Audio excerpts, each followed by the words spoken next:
એક ગરીબ ભક્ત, એક અહંકારી શેઠ અને એક એવી રાત જ્યારે ભગવાને સ્વપ્નમાં આપ્યો સંકેત. શું સાચે જ ભક્તના આશીર્વાદથી એક બાળક બચી શકે? આજે જે ઘટના તમે સાંભળવા જઈ રહ્યા છો તે તમારા વિશ્વાસને વધુ મજબૂત કરી દેશે. એક નાનકડા ગામમાં ગોપાલ નામનો ભક્ત રહેતો હતો. ઘર કાચું, કપડાં સાદા, પણ દિલ ખૂબ અમીર. દરરોજ સવારમાં તે મંદિરે જઈને ભજન કરતો. હે પ્રભુ, જે તું કરે તે સારું જ કરે. ગામમાં એક શેઠ પણ રહેતો હતો, ધનવાન પણ અહંકારી. તેને ભગવાનમાં વિશ્વાસ ઓછો અને પૈસામાં વધારે હતો. એક દિવસ તેણે ગોપાલને કહ્યું, ભગવાન તને ક્યારે મદદ કરે છે? તારા બાળકો તો ભૂખ્યા જ રહે છે. ગોપાલ હસ્યો, ભગવાન મોડું કરે છે, અંધારું નથી કરતો. ગામમાં ભયાનક દુષ્કાળ પડ્યો.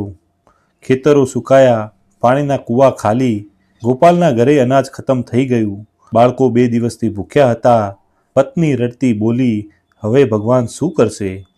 ગોપાલ શાંતિથી બોલ્યો, આ પરીક્ષા છે, વિશ્વાસ રાખ. તે મંદિર ગયો અને આંખોમાં આંસુ લઈને પ્રાર્થના કરી, પ્રભુ, હવે તું જ સહારો છે. એ જ રાત્રે શેઠના ઘરમાં અચાનક ચીસો સંભળાઈ. તેનો એકમાત્ર દીકરો અચાનક બેહોશ પડી ગયો. ઘરમાં હાહાકાર મચી ગયો. વૈદ્ય બોલાવવામાં આવ્યો. વૈદ્ય બોલ્યો, દવા તો આપીશ, પણ બાળકની સ્થિતિ ગંભીર છે. શેઠ પહેલી વાર ગભરાયો. પૈસા, સોનું, નોકરો બધું જ હતું, પણ દીકરો શાંત પડ્યો હતો. તે રાત્રે શેઠને ઊંઘ ના આવી. મધરાતે શેઠને સ્વપ્ન આવ્યું. એક તેજસ્વી પ્રકાશ દેખાયો અને અવાજ આવ્યો, તું સંપત્તિનો ગર્વ કરે છે, પણ તારા ગામમાં મારો એક ભક્ત 2 દિવસથી ભૂખ્યો છે. પહેલાં તેનું દુઃખ દૂર કર, પછી તારા ઘરમાં સુખ આવશે. શેઠ ગભરાઈને જાગી ગયા.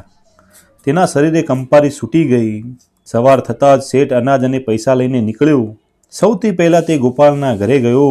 ગોપાલ આશ્ચર્યમાં, શેઠજી, તમે અહીં? શેઠ નમ્રતાથી બોલ્યો, આ લો, સ્વીકારી લો. ગોપાલે ભગવાનનું નામ લઈને આશીર્વાદ આપ્યા, પ્રભુ તમારા પરિવારને સુખી રાખે. એ જ સમયે શેઠના ઘરે દોડતો નોકર આવ્યો, સાહેબ, બેટાજીને હોશ આવી ગયા. શેઠની આંખોમાં આંસુ આવી ગયા. તે ગોપાલના પગે પડી ગયો, મને માફ કરજો, હું પૈસાને ભગવાન માનતો હતો. તે દિવસ પછી શેઠ દયાળુ બની ગયો. ગામમાં સેવા કરતો રહ્યો. ગોપાલનો વિશ્વાસ આખા ગામ માટે ઉદાહરણ બની ગયો. ભગવાન પર વિશ્વાસ રાખો. અહંકારથી સુખ નથી મળતું. સેવા અને આશીર્વાદમાં જ સાચો ચમત્કાર છે. જો તમને આ વાર્તા ગમી હોય તો વિડીયોને લાઈક કરી કોમેન્ટમાં ભગવાન પર વિશ્વાસ છે એવું જરૂર લખજો.